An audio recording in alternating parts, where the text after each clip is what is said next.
en ce 12 août, un bon anniversaire à Roland Courbis, qui est fête aujourd'hui. On ne va pas donner son âge, mais c'est son anniversaire. Roland, bon anniversaire, coach. Si ton nu, regarde.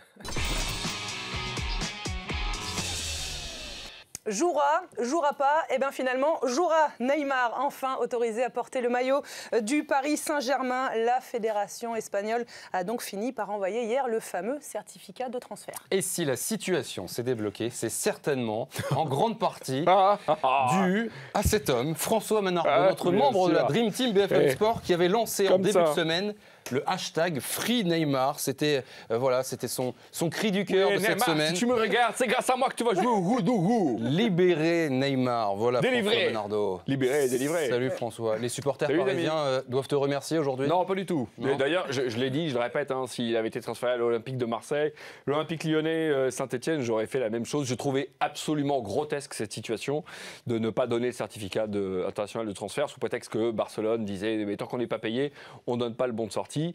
Alors, ils ont été payés, tant mieux pour eux, 222 millions d'euros, ils ne vont pas s'en plaindre, mais il y a des centaines de milliers de transferts qui s'effectuent pendant X années où les deux clubs conviennent de modalités de transfert et puis on délivre quand même le certificat international de transfert. On sait en plus que le PSG n'est pas du tout un mauvais payeur. Axel Toupane, bonjour. Bonjour. Merci d'être avec nous. Félicitations, première sélection. Ça s'est plutôt bien passé. Ouais, c'est bien passé. On a réussi à gagner. Et même d'un point de vue personnel, pour votre première sélection. Plutôt bonne prestation. Donc, non, c'est vrai que c'était une première plutôt sympa. Alors, on va rappeler un petit peu l'histoire, parce que c'est un petit peu la belle histoire de la semaine. Je résume. Vous avez pris le train en marche après le forfait de Timothée Luaou-Cabarro. Vous étiez en Lituanie, à Kaunas, puisque c'est votre nouveau club. Vous êtes arrivé lundi soir à Orléans pour rejoindre l'équipe de France. Mercredi, premier entraînement. Jeudi, premier match. Fin du premier quart-temps, vous entrez en jeu.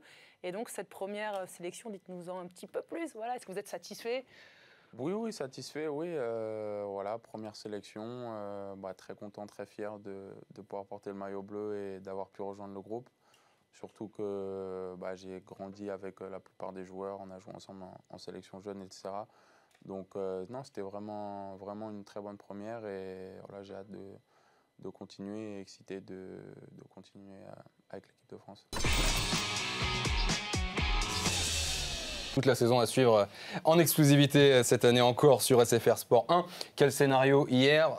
On a eu peur qu'Arsenal, enfin peur pour Arsenal, qu'il nous fasse comme d'habitude, on les attend et patatras. Eh ben non, pas du tout.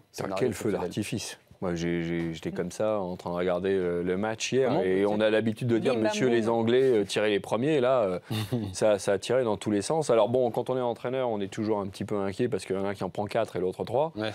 Mais pour les spectateurs, et pour nous, et les amoureux de la Première Ligue, quel début de Première Ligue! À l'Euro, l'objectif, ça va être quoi d'un point de vue collectif et personnel? Collectif, je pense que quand tu es une nation comme la France, c'est de gagner ou d'avoir une médaille. Et puis individuellement, déjà, premièrement, d'être dans l'équipe. Et puis après, jouer le coup à fond et on verra comment ça se passe.